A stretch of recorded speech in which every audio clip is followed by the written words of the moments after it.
And welcome once again to Dialogue with Debbie. You know, I'm enjoying doing these interviews because it's much more personable when you have many different people on the program. Today we're going to have Pastor George Ali. He's in charge of Ministerial and, of course, Evangelism. So you won't want to miss the first segment, but you won't want to miss any of it because really it's a fun day to listen. The second one is education. And you know that education is huge in our conference. So you won't want to miss Ronda Ziakris and Brent van Rensburg because they're going to talk about education. The last half hour, I'm going to do something a little different. We're going to have chaplains. Now, you might not know that we have chaplains in every school. If it's a smaller school, we have a pastor in the area. If it's a bigger school or if it's an academy, we have an actual chaplain that works full-time. So I'm going to have Paul Antunes from Chinook Winds, Derek Richter from Coralwood Adventist Academy, Ted Deere from Parkview Adventist Academy, Matthew Piersanti from College Heights Christian School, and we have another one. There's a couple that didn't get to be on our interview. Maciel de Villa Ferrer happened to be gone, so she couldn't be with us. And the man's chaplain, Dan Gabosh, could not be with us. But we do have a new one. His name is Marc, and that's all I'm going to tell you. We'll tell you during that interview what he's going to do. Be with us again tomorrow. Bye for now.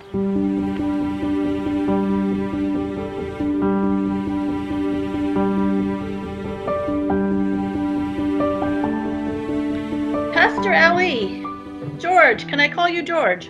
You can call me whatever you like, George or Ali. Okay, it's nice to have you with me today as we talk about ministerial and evangelism. Lots and lots of things happen in your department. So tell us a little bit about evangelism for this year. Debbie, for this year, because of the pandemic, we had about 28 budgets approved for evangelism. That's all around the conference. All around the conference. Mm-hmm. But because of COVID-19, very few took place. The only thing that we had for evangelism on a conference-wide basis was the It Is Written virtual evangelism that was recently held with John Bradshaw. But apart from that, pastors are doing their normal things at church, but not the public evangelism. So the one that you just talked about with John Bradshaw, was that the one he did recently from his headquarters, or was it something specific for our conference? And where was it done? It was a North American Division program that was held at the It Is Written headquarters in the USA. And we just broadcast it someplace, or in our churches, or in Edmonton, Calgary? Yeah, in the Edmonton area, we had 4 churches that actually took part, but all the churches in Edmonton joined. But Edmonton South, Abundant Life, Christ the Way, and Sherwood Park, they participated in it fully. And out of that, they had a number of interests, which they are following up right now. It's different. It's a different thing. Yes, I'm sure it is. So do you foresee that they will do more online evangelism, like in the ones that come up in the fall and that kind of thing, or are they thinking that direction? Well, I know in Edmonton, there is a plan for evangelism, a citywide evangelism in October. And that's not virtual, right? Not virtual. Oh, so it might have to change, or it will? Have to change. They have until the end of June to decide whether they go with the real one or they will go virtual. So that is still in the working right now. And that will be conducted by Chris Holland. Oh, okay. Yeah. Okay. And I think there's another one planned for 2021 somewhere. And it's a huge one again. It's 2022, Debbie. Oh, it's 2022. Okay. And where's that? That is in Calgary, the city of Calgary, with Sean Boonstra. Oh, okay. They're already working on plans for that. They meet on a monthly basis, planning for that program. It's going to be really huge. So That's in the making right now. Okay, and we'll see what happens in 2022. Yeah. Yeah. Okay, so you do meet with pastors on a regular basis, don't you? I do. Yeah, where do you go and what do you do? Well, because of the COVID, we meet virtual. But up until then, what have you been doing? Oh, yeah, we meet with the pastors like in the GEMA. GEMA means Greater Edmonton Ministerial Association. We meet with the pastors there once a month. And we dialogue about plans that they have in the Edmonton area. Also in the Calgary area, there is a ministerial department. They also meet once a month. So we meet and we plan programs for the churches in terms of evangelism. And it's a good way to touch base with all of the pastors at one time, right? Yes, yes. Oh, that's very good. And you know, apart from that, we have what they call the pastors meeting, where we meet for a couple of days together. Right. In January and in July, we do that. Did it happen this past January? Oh no, Debbie. Things have changed. Things have changed. But you know, I do know that you meet with the pastors quite regularly with administration too. Right now. Right now, we meet with them at least once per month with the administration, all of them. So to give an update and hear from them how things are going in their churches. So that probably will go on throughout the time of COVID, and then it will go back to normal and everything will be fine, right? Yes. Okay, so let's talk about what's happened since March when all the churches sort of stopped meeting in person, and tell us, if you can, about things that are happening around the conference or will continue to happen around the conference until everything is cleared and we can start meeting again. Yeah. Debbie, you know, a lot of the pastors were caught off guard. Absolutely. But there were many who were already doing a streamlined program, live streaming program. So for them, it was okay. But for many of the pastors, they were caught off guard and they had to make adjustment as quick as possible. I'm sure they did. Yeah, I spoke to some of them. They said for the first 2 weeks, they did nothing. They were just waiting and planning to see members were joining other congregations. But now every church is involved in their own programming, live stream programming. And they are having a hand on it now. Things are working better. So in future, do you think that lots of churches that never live streamed before will live stream even when they have church in session? Debbie, that is what is going to happen. Yesterday, I spoke with one pastor who never live streamed before. And he told me that he bought a camera and he bought editing things. And he said that even when things come better, he's going to still do his live streaming because there will be quite a number of members who love what is happening right now, the convenience, who may not attend church much. So he will continue with live streaming and the live service. Well, we do hope that once we can, we will all come back to church and actually meet each other, because that interaction of humans is really important, isn't it? That's right. And let's go on and see what I know that there are many that, because of what we're going through, are on Facebook and all sorts of places on a weekly basis and daily basis in some cases. And I'm sure that might even continue because it's different, and it might be at 7 in the morning. It might be, it might be convenient for people that are going to work. So it's been an interesting whole scenario, hasn't it? It is. It's a new normal now, as they say, and right. Enjoy it. Well, I'm going to go on and talk about maybe some of the new churches that have happened and the church plants and that kind of thing that have happened since last camp meeting. Yeah. Can you help us understand that a little bit? Well, we had, I think it was 2 churches, 2 groups that was formed. That was the Okotoks. Right. And Southview were formed as companies. Oh, as companies. as companies. Okay. We had church plants over the years. I think Epic was one, and Edmonton Ghanaian was the other. That became churches? Became churches. Right. Yeah. And right now we have about 7 fellowship groups. Oh. 7 fellowship groups, and a few of them are planning to have company status. We just, in the last few weeks, I think we made one that was a company into a church.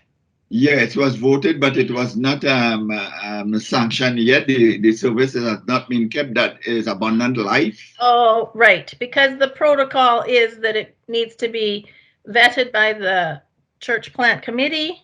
Yeah, then ADCOM. Right. Yeah. And then it actually has a service in the church where it becomes a church. Is that correct? That's right.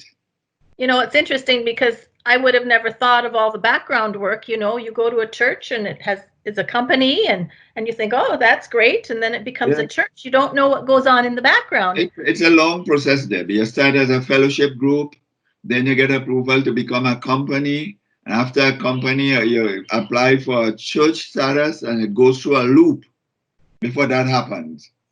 Well, it's good because then everybody's on the right page and everybody's working towards the end game.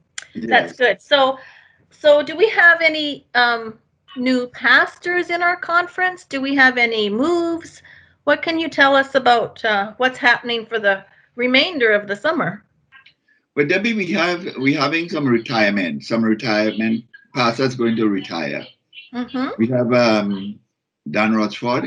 He will be retiring. He is the pastor at the Red Willow Community Church in Edmonton. We have Samuel Manzano. He is the pastor of the Spanish churches in Edmonton. Mm-hmm. We have Bill Spangler, who is the pastor of Sylvan Lake.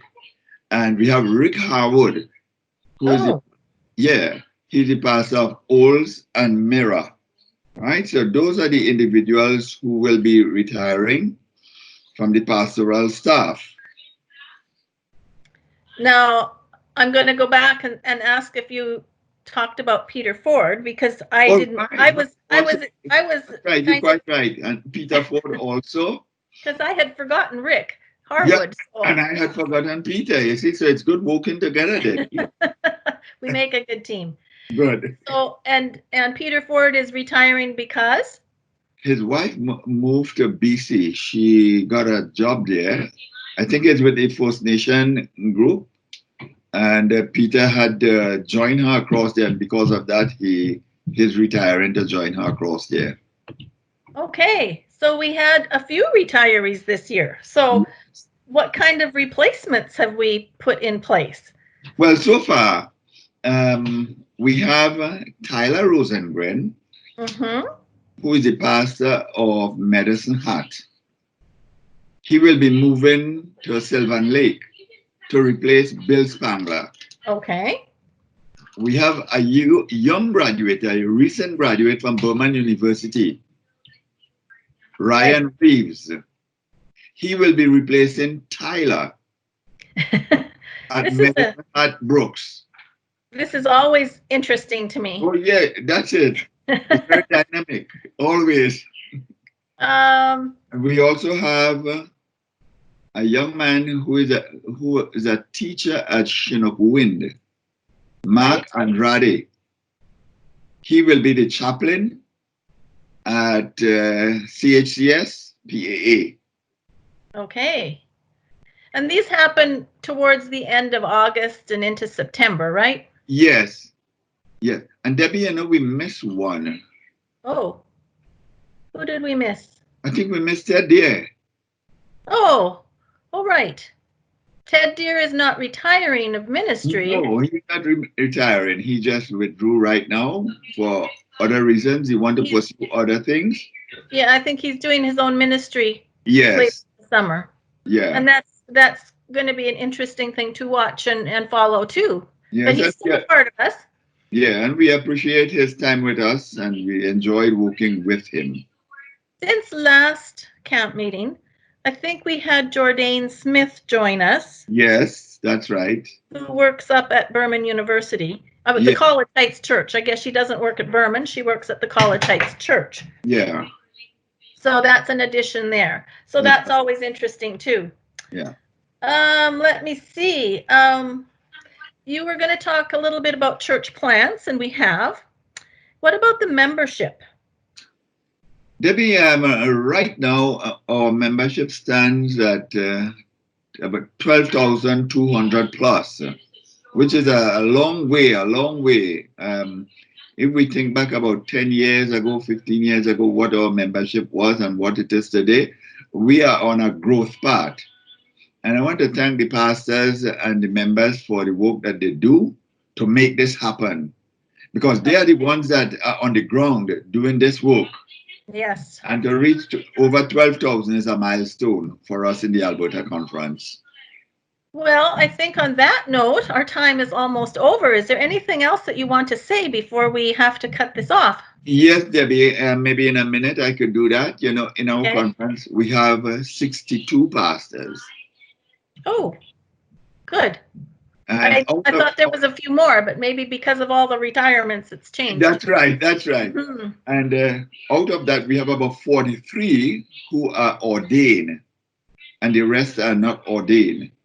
But I want to say that we have a very good staff, pastoral staff, working and sharing the gospel of Jesus Christ. We have a very good conference administration and conference staff that we work together to see that the work of God continues in Alberta. On that note, I'm going to say thank you for your time, and it was a pleasure talking to you. We haven't seen each other in person for a long time, but Zoom and Teams and all these virtual ways, we are still connected, and that's a good thing. Thanks, so thank Debbie. you for your time, and enjoy the rest of camp meeting. Thanks, Debbie. It was a privilege talking to you. Okay, bye-bye for now. Okay, bye.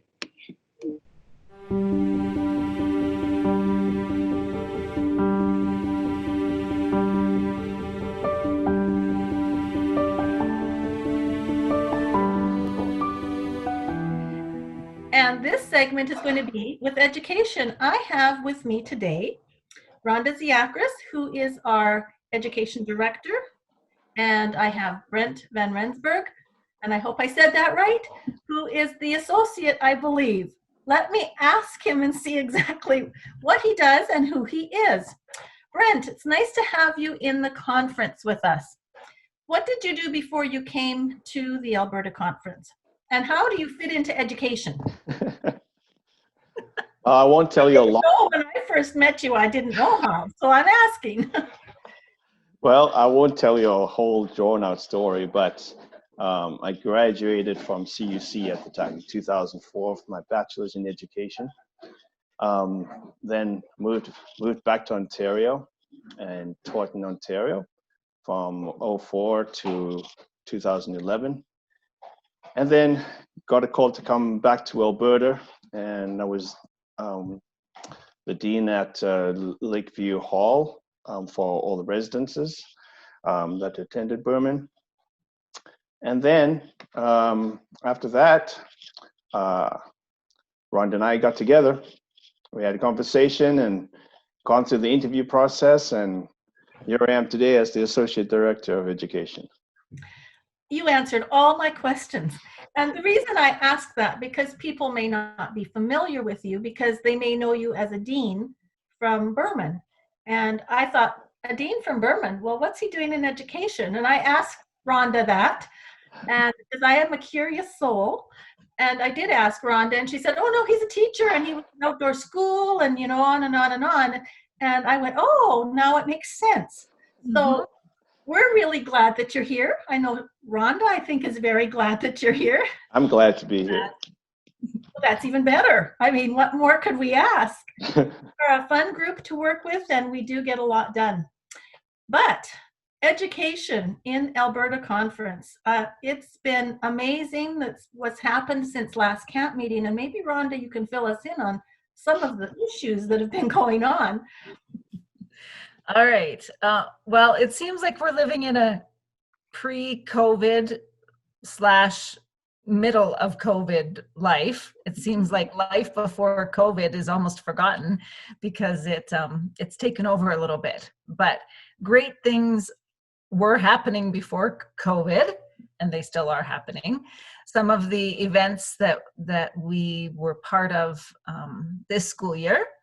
Let's see, we had a principals retreat in the fall. That was a weekend where our leadership team was together for spiritual nourishment as well as professional development.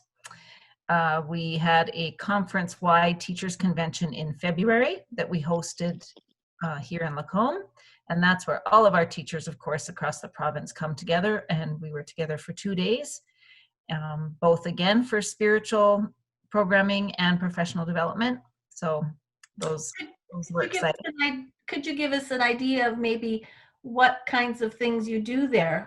I know you do worships and you do all those kinds of things, but did you bring speakers in? What do you do? Yes. So yes, all of the above. So we, it's what we do in education. All of the above, always option D on multiple choice. Yeah, we had keynote speakers that we brought in. One of them was the executive director of ASCA, John Jagersma, and actually the Sabbath school segment for the second weekend of virtual camp meeting, Pastor Olaf Clausen and I have interviewed him. So excellent. Yes. People get to know him and what ASCA is. So there's an acronym for everyone to look up and learn more about.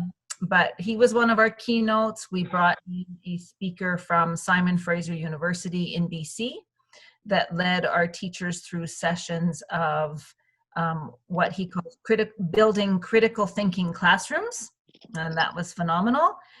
John's keynotes were about building positive school culture. So we had those sorts of things. We had a teacher from the Lacombe Composite High School who has an eco-vision program, and he was very inspiring for our teachers to hear everything that he does. We had breakout sessions just for our teachers to talk amongst themselves, their own shop talk. Mm-hmm. We always get feedback that they want more of that. So if and when we're allowed to come back together and actually ever have a face-to-face teachers convention again, our educators love to just be together and collaborate and learn from one another. Well, I know that I can go into the office thinking I'll be the only one in the building, and a whole bunch of teachers will be there in the boardroom, and they're having a meeting, and I know they're learning, and I know they discuss amongst themselves a lot, and so I do see it in action, and so that's really good. So I want to go a little bit into how things have changed in the last 3 or 4 or 5 months, of the school year. So from March on, Brent, can you say anything first, and then Ronda can help you out if you miss anything? Oh, I'm sure I'll miss something. Yeah, when this COVID-19 hit, really everything got flipped upside down.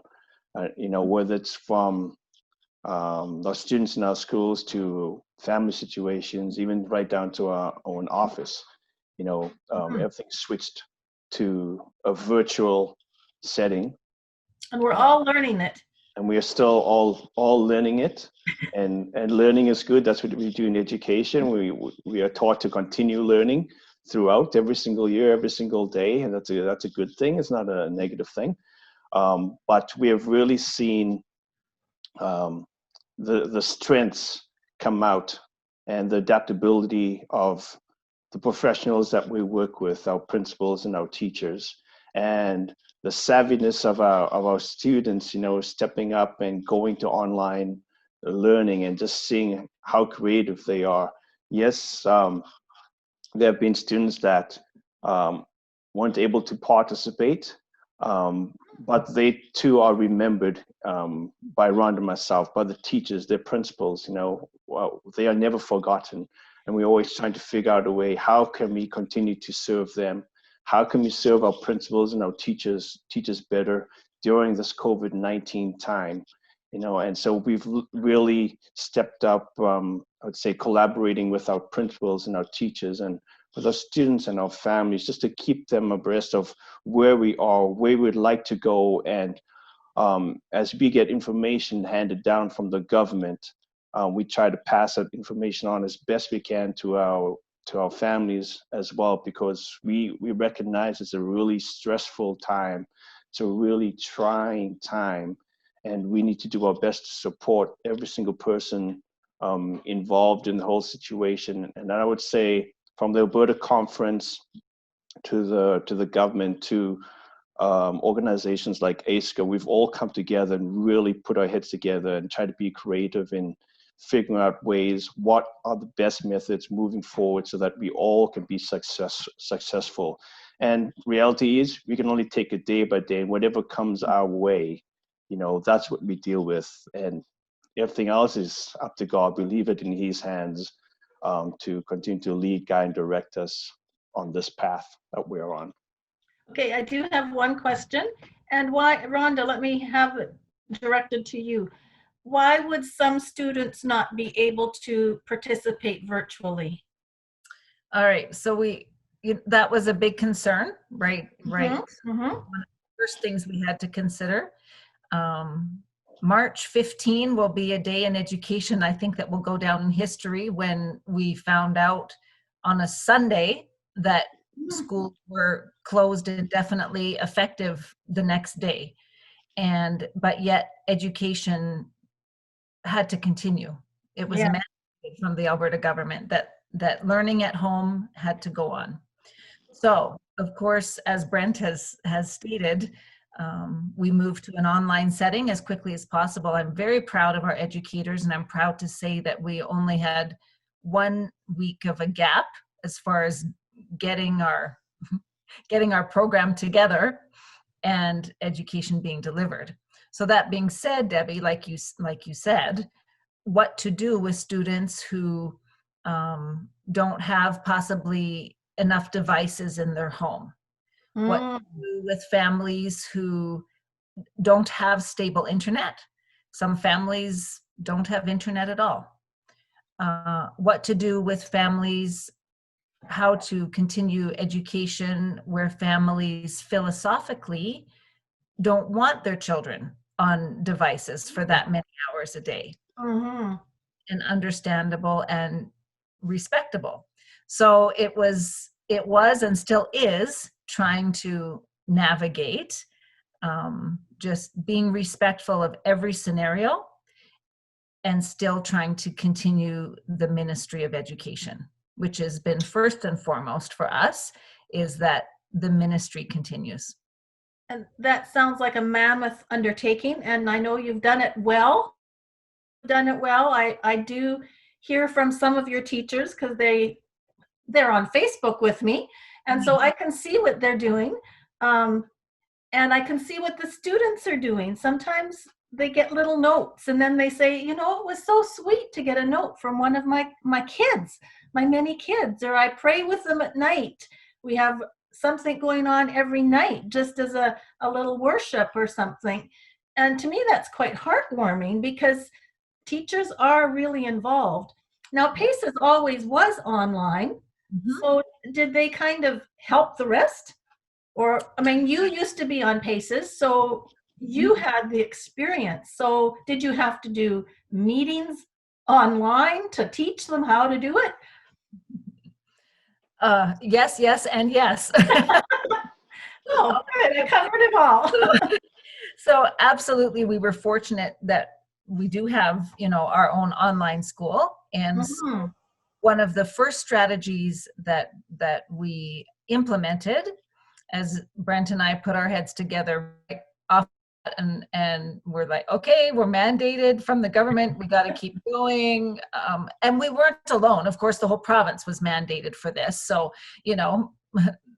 we had to remember that we weren't alone in this, that we were fortunate to have PACES. So one of the first strategies that we asked of our PACES teachers, and I just want to give a huge to them because they were more than gracious in supporting our brick and mortar teachers. So one of the first strategies we did was that we asked our brick and mortar teachers to log into a PACES class, simply to observe and to see that it can be done. You don't have to copy, you don't have to mimic, because the PACES teachers have been doing this for years. They're trained online teachers.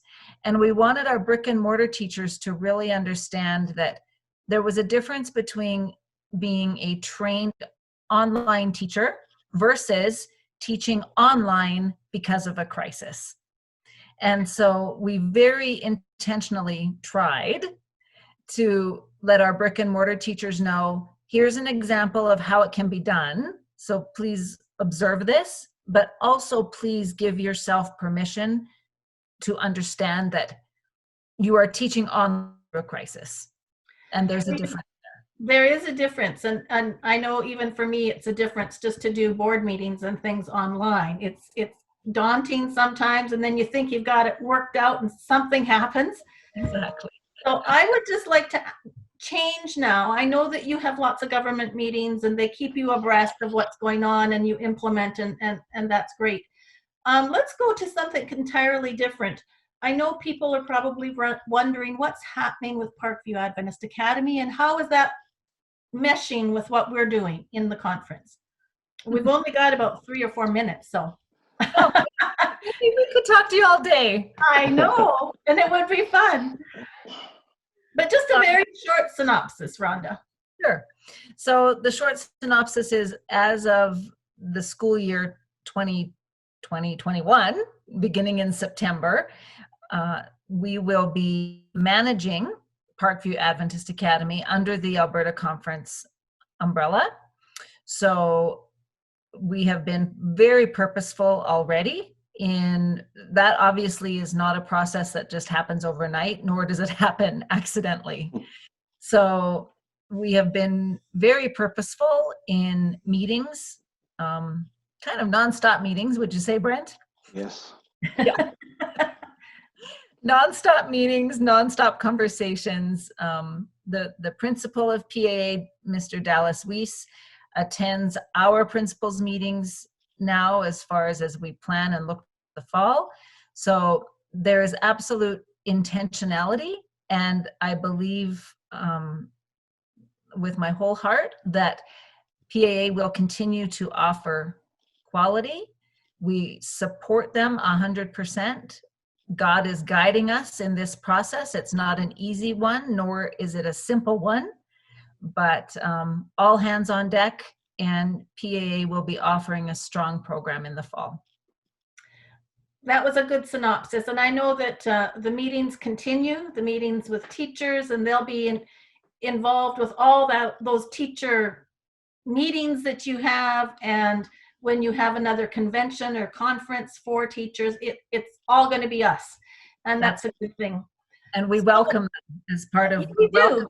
We do. The PA teachers is part of our collaboration, and we're just so excited that we'll have more educators. Yes, and they bring a lot to the table. A lot. Yes. So, you didn't get to do outdoor school. Are you sad? We're very sad. Well, Debbie, that was the politically correct answer. No. I know that you guys always work really hard to do outdoor school. Yes. And you always think you're never ready. Mm-hmm. And then it's finished and you've had the best time.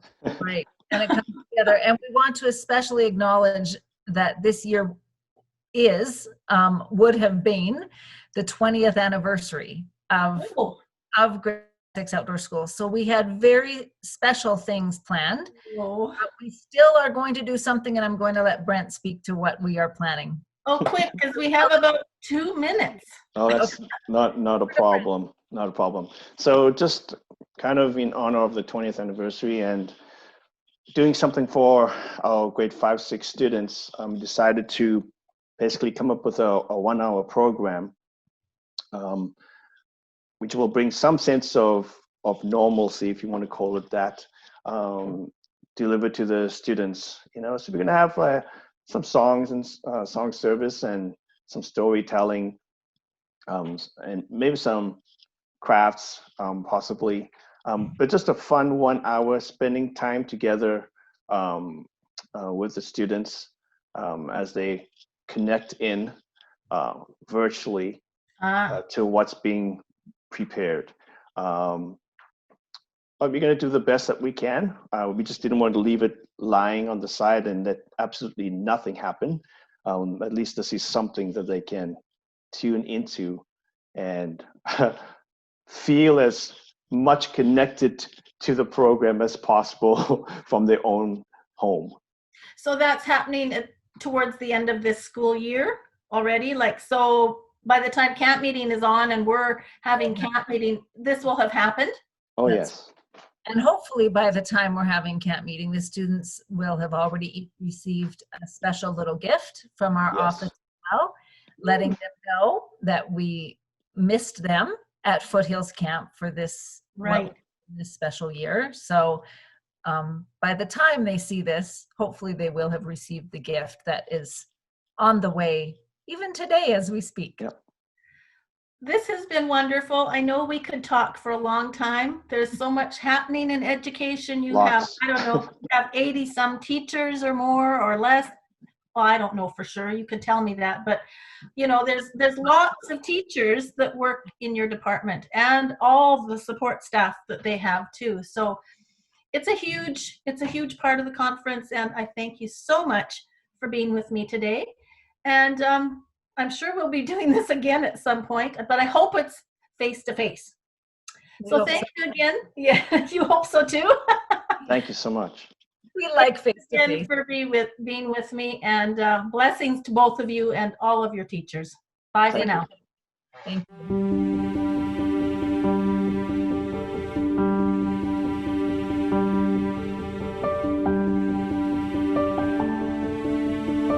And I'm really glad to have a few guests with me right now. This time we talked earlier with the education people, the director and the associate, and I thought it would be fun to have the chaplains at all our high schools with us for this next portion of the program. I'd like to welcome all of you. Don't all talk at once. Hello. Oh, they're all waving. But Yes. let's ask them to introduce themselves so that you have an idea of who these gentlemen are that are in each of our schools. So I'm going to start with Matthew. Matthew, tell us what you have been doing. Hi, Debbie. I have been working as the chaplain for College Heights Christian School, kindergarten through 9th grade only, for the last 3 years. And at the same time, I've been at the church helping Pastor Jeff as his assistant, and now as his associate. And so that's what I've been doing for the last 3 years. Thank you. Next one, maybe Ted. Sure thing. Hi, Debbie, and hello to everybody who's listening. My name is Ted, and I have been in chaplaincy here at Lacombe, Alberta for 6 years. And the first several years was sharing responsibilities from kindergarten through grade 12. That's CHCS and PAA. And then for the last several years, have been sharing responsibilities at the high school, PAA, and into Berman. And so been able to experience the whole gamut of age ranges since I've been here. It's been a joy. Okay, let's go to Derek. Hey, Debbie. Hey, guys. I'm Derek Richter, and I'm the K-12 chaplain at Coralwood Adventist Academy in Edmonton. I've been here for 5 years now, going into the 6th school year. And yeah, it's been a great experience. Thank you. Paul. Yep, my name is Paul Antunes, and I am the chaplain at Chinook Winds Adventist Academy. I've been here since... had to think about it, right, Mr. Pastor Andrade? It's been since 2018, actually. Yeah, love being here. And I'm going to ask Marc to introduce himself because I haven't even met you yet. You're brand new. I'm Marc Andrade. I've been working at Chinook Winds Adventist Academy teaching religious studies for junior high and high school, but I'm transitioning now to Lacombe, where I'm going to be with PAA and CHES as their chaplain this coming school year. Excellent. And now let me tell you that there's a couple people missing. Maciel de Villa Ferrer, I can't say her name right, but everybody knows Maciel, Pastor Maciel, and she's the chaplain at Berman University, and she couldn't be with us today. And we have another one that we have from Mans, and that is Pastor Daniel Gabosh, and he couldn't be here today either. So that's the group of people that work in our schools. Now, to me, this is a very different type of pastoral ministry. I'm going to ask Paul this question because you've been on both sides of the border as a chaplain, as a pastor, as a chaplain, gone out of the conference, come back in. What's it like to be a chaplain instead of just a normal pastor of a church? Well, that is a very important question, because sometimes people will just say, well, what really are you doing? To be a chaplain, you are with your membership every single day during the week. Whereas when you're a pastor of a church, you really only got your membership maybe Wednesday night for those who come to prayer meeting, or Sabbath morning, and then you go and you visit your members. When you're a chaplain, what's awesome is you go to your workplace. I like this. And you have your devotions with your staff. That's, usually right away in the morning, like 7:50 in the morning. And then the kids come in, they start school. And so we organize chapel services and a whole bunch of other things. But for me, it's you're connecting with the young people. So that's your church. But at the same time as a chaplain, your church is also the staff. And so you pastor the students and the staff. Does anybody else have anything to add to that? Ted, Derek? You've both been pastors and chaplains. Don't be shy. These guys are having a hard time, Debbie. I know they can talk. Yeah, you have to turn on your mic when you want to talk, okay? Okay. My computer is acting slow, and so I hit the button several times, so I'm back to live. Yeah, I've appreciated chaplaincy actually really greatly for some of the sentiments that Paul has just expressed, because you're with your congregant so much. It's great. And what I have appreciated about it is when I came into chaplaincy is right when my wife and I established family. And so it actually was very conducive for family life as well, that it operated more as a daytime job, because when I was pastoring, my evenings, my weekends were always taken up, because that's when I did all my visitation, all my meetings, all my interaction with my church congregation. But this has been incredible for a balance of family life and professional work, and very much appreciate being with the young people all day. Thank you. Does anybody else? I know, Mark, you don't have that same experience being a pastor, but and you've been a teacher, so you know what that setting is like. Matthew, do you have any other thing to say about pastoring and chaplaincy at the same time? Yeah, I agree and just resonate with what the other chaplains and pastors have said. Chaplaincy is a lot more structured. There's a lot more that is assigned to you, that is a requirement that you have to do. And so it makes your job easier in some ways and harder in others. And as a pastor, you have more freedom and more flexibility to kind of set your own schedule because you kind of run the ship. But they're both good in their own ways, depending on what stage of life you're in. What stage of life are you in, Matthew? You can see I've got 6 kids in my house right now. Usually 3 are mine. Well, that's good. We don't mind having children in on these conversations. And I know, Derek, you've done both too, and I'm sure you're going to say exactly the same thing. Now, you've mentioned a little bit about ministering to your students, to your teachers. What about the parents? Anybody? Well, do you ever get in contact with them? Yeah, you do get in touch with the parents, but not as much. Only if the parents would, intentionally contact you, or after school. Sometimes they'll come, and I intentionally try to connect with parents when they come and pick up their kids if they're not on the bus, and just try to have that quick interaction. How are you guys doing? And so it's not as intentional with the families, but whenever there's sickness or whenever there's death, then sometimes there's actually in-home visits that's done. But the majority of the time, you spend the time at the school and try to connect with the parents in the school. Okay, let me ask you a couple of things. Derek, you haven't said much, so I'm going to pick on you this time. But so what kind of things do you do at school? Like, I know Paul said something about worships, maybe with the staff in the morning. What do you do at school? I know that you're musical. I know you carry a guitar. What do you do? Honestly, most days I finish and I'm not quite sure what I have done. What you've done? during the day, just because the variety. Every day is the same, and yet every day is different. So for myself, one thing that I found really conducive to building community and culture, and this goes back to your last question about parents, is every morning I usually try to be at the front doors to greet the students, and then you get to meet the parents as well that are coming in. And it just helps to connect, to see faces. And then I do the same thing when the kids go home in the afternoon.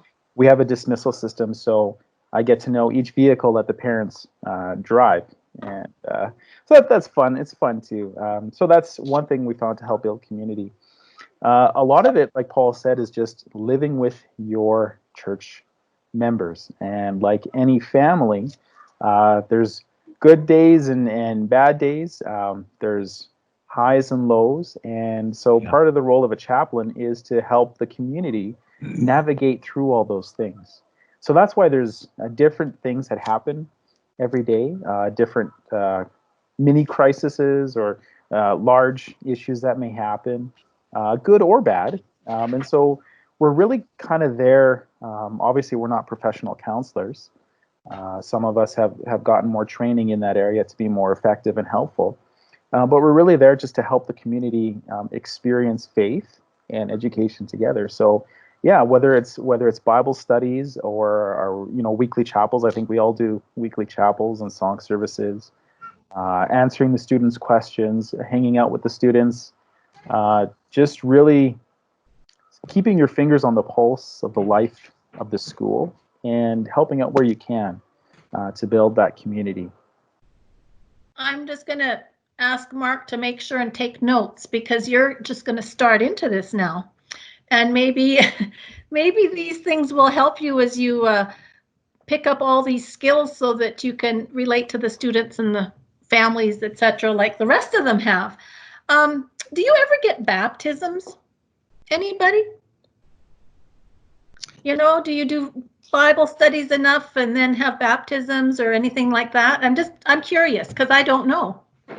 I got to enter a good tradition that Pastor Ted had started at CHCS where he was doing baptismal studies with all the students. And so I continued that. And since I was kind of like a hybrid chaplain, part-time there and part-time at the church, on my Wednesdays from 8 o'clock in the morning till 3:30 in the afternoon were filled with baptismal classes.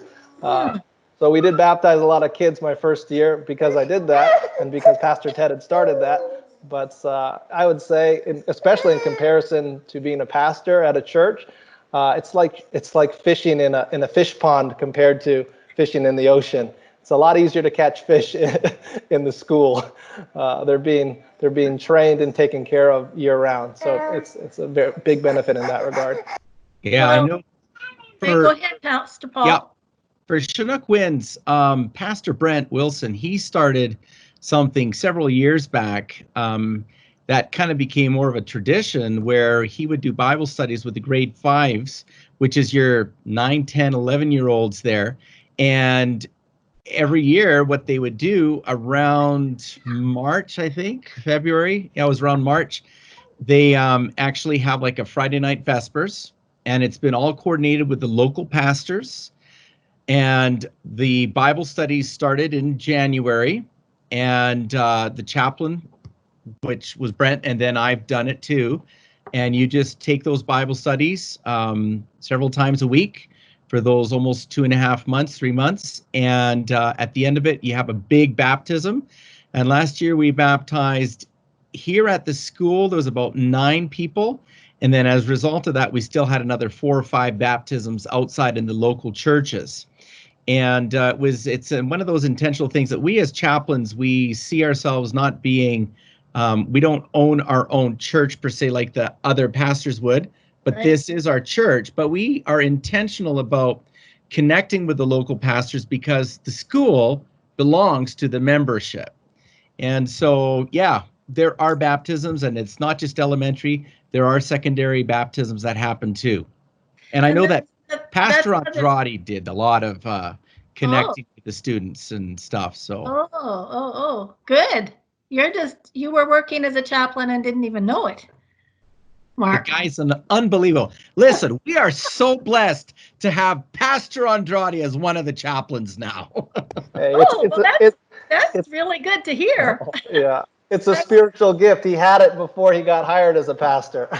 You got it, Matt. Thank you. I do want to ask about the pastors in the surrounding areas of each of the schools, because I know that there's Gemma up in Edmonton, and I know there's a pastoral association down in Calgary. Do you go to all of their meetings too? And I think there's one in the central area, I think. Right, Matthew? I don't know. We've had a few meetings of Central Alberta pastors, but there isn't a regular ministerial. I go to a local one that is for Lacombe, but it's not just Adventist pastors in that one. Okay. Well, that's another area we could talk about, but I'm wondering about the other of you. Do you end up going to Gemma meetings or to the Ministerial Association or whatever it's called down in Calgary? Because I know they're pretty regular. Does it help for you to go and talk to all of them? And I think we just kind of all went offline here. Matthew, you're the only one left. No, I'm here. I see everyone. Yeah. The reality is this, Debbie, is that I'm actually the president for the Calgary Ministerium, and I was trying to get myself out of it, but they wouldn't let me out. And in some ways, it's been good because as the chaplain, and this was already before me being here anyways, the chaplain would always be going to the Calgary Ministerial meetings, and as such would always be given like a 5-10 minute windows of just updates, what's going on at Chinook, what are the blessings, what are the needs. At times the principal will show up to our meetings. And so because I'm the president, I'm able to kind of coordinate that and just keep the school at the forefront to remind the pastors of this is your school and this is what's going on. So it's really important. Well, good. Ted, you have in the past had a church service for just the PAA kids, right? Yes. Oh, okay. Yes, absolutely. My computer is so slow to unmute, and so I'm not sure if we had just a church service for the young people. We've always had our Sabbath school, which is predominantly. Maybe that's what I was thinking, was Probably. the Sabbath school portion. Yes. Yeah. So I had the responsibility in my portfolio to conduct the youth Sabbath school, which is predominantly students from the high school, but we always tried to reach out and include those who didn't attend our high school here locally. Okay. So, maybe he's still talking, but his computer is slow. This has been interesting because I've never done more than 2 people. And at camp meeting, I never got to do lots of people because that radio booth is very, very small. So this is an experiment for me, and you guys are doing a wonderful job. Have you had mission trips? Let's go to any one of you that has done a mission trip with your school. Derek would like to speak on that right now. I was going to ask him. No. Derek, did your school do a mission trip, or did you go on a school trip with your kids? I aspire to the heroic status of Pastor Ted and Pastor Paul, and I have not yet attained that level of perfection. Brother. So no, our school has not yet taken a mission trip. Our school primarily does music and choir trips. Oh, well, that's where the funding goes. Yeah. So I'm a part of all the field trips. Okay. I drove a bus for almost all the trips until the blue bus gave up the ghost and and died. And found Was it you driving? No, it wasn't actually. So the opportunities to go on at least all the outdoor schools and the field trips and swimming lessons, anything that our kids do, I'm always a part of, whether by choice or by being voluntold. But that Assignment. Assignment.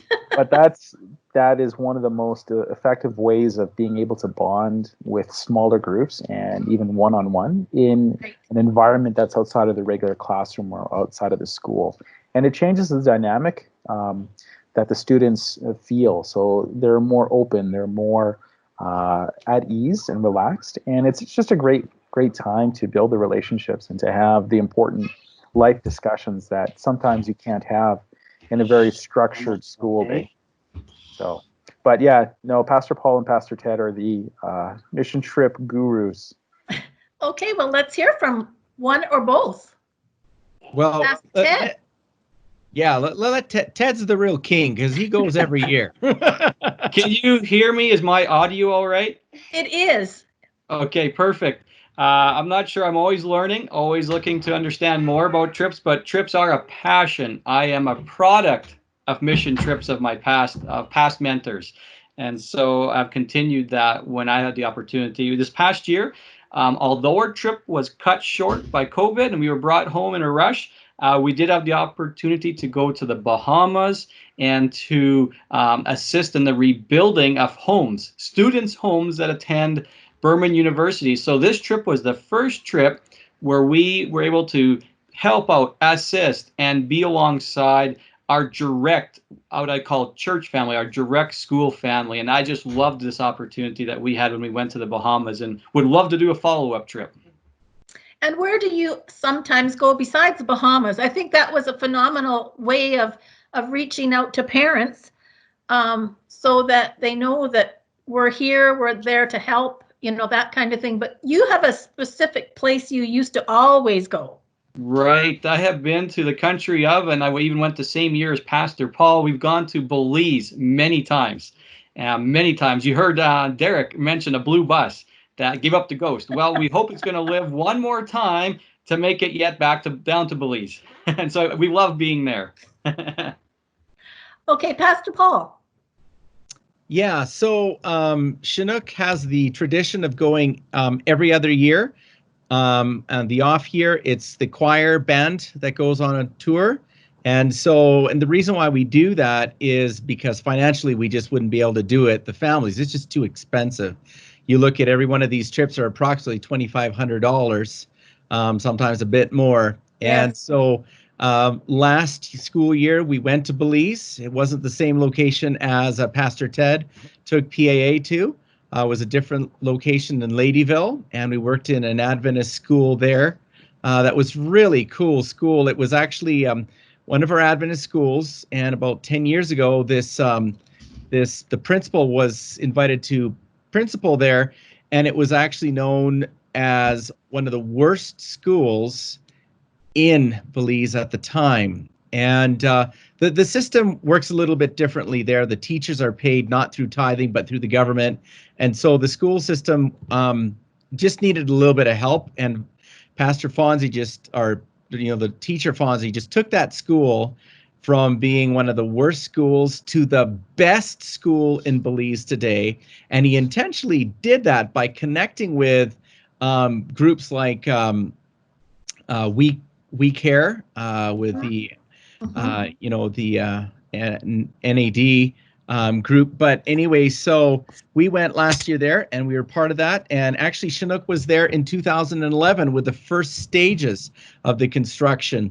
And what was interesting, he said, and these are stories that we hear with, mission trips and how they really change and can help our young people realize how much they have compared to what many people around the world don't have. And he said, Mr. Fonzie said to me, he said, when I first got to the school, at times I would see the Ouija board. I would see there was drugs. It was just a poor building construction. And as soon as the different mission trips came through, now it's like nonstop Christian music's being sung. teaching a lot of the people that aren't Adventists. So it's really exciting to connect. This next year, we're going to be going to, by the grace of God, by the grace of God, we say that twice, right? Because of everything so uncertain, but our plans are to go to Cuba this next year. So we're pretty excited about that. Can I be a chaperone? Sure. Okay, remind me later. That's good. I know For what you, it's 3,500. Well, usually Kidding. chaperones get to go for free, but we have to do a lot of work. No. Okay. I Sorry. do know what you mean, though, by having kids know that they have been blessed in their own home, because as the returned missionary, I have seen and I have lived in countries that it's much worse than what we have. And they're happy and they're blessed too. But it's always nice to have that other perspective. So in the last couple of minutes that we have, is there anybody that wants to say anything else? We could talk about this is your form of evangelism, which it is. And maybe we would like to thank Ted and like to thank Matthew, because you're kind of transitioning out to a little bit of other kind of pastoral work. And we know Marc's going to do a good job. And if he doesn't, we're going to have to help him. You're going to He'll do an excellent job, okay? Not good. Oh, he will do an excellent job. He's going to be here in Lacombe, so we're going to be watching and seeing. But, is there anything else that you do want to say? And welcome to Marc and farewell to you guys, but you're still in the conference and we still will appreciate you. Marc, do you want to say anything? Have you learned anything in this discussion? No, honestly, I think this is like the best version of like a job description I'm getting right now. I'm just privileged and honored. I got a lot of good people to look up to here. I'm gonna need a lot of help and guidance, but I'm excited about it. So thank you. I'm learning a lot already. That's good. And anybody else want to say anything else? Did Yeah, you have any other stories? I love stories. I would say something. There's one parent at our school who's fostered kids for quite some time, and her and her family have made the sacrifice not only to foster but to send their kids through Adventist education. And through that growth period and through that fostering and through the Adventist school, these kids have come to know Jesus. They've come to be baptized. They've come to be active disciples in the church. And I just want to encourage, if you're listening and you're wondering, should I send my kids to Adventist schools? I just want to encourage you to do that. It's a sacrifice, but it's one that pays off in the long run. And I really do stand by Adventist education. I do, as a fan of evangelism, believe it's our best evangelistic tool in a secular country like Canada. Yes. Thank you so much for that. Anybody else? Yeah, I was really just going on with what you just said, Pastor Matthew. The reality is that when one of the big differences between pastors and chaplains, although we are pastors also, is the reality that we've already touched on, is that we see our membership every day. But what I've seen, and I've told the staff here, and I said, you guys are more in the front line of ministry than we as pastors are.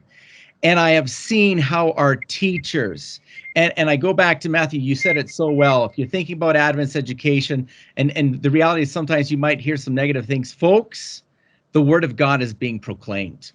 I go up and down the hallways and I'm seeing teachers, and I talk to them after school because I'm intentionally connecting with them and praying with my teachers, and they start sharing about their Bible curriculum and their devotionals. Where in the world in public sector are you going to have your kids come to school first thing in the morning? They're going to get devotionals. They're going to be able to have Bible class and talk to. They're going to have chapels.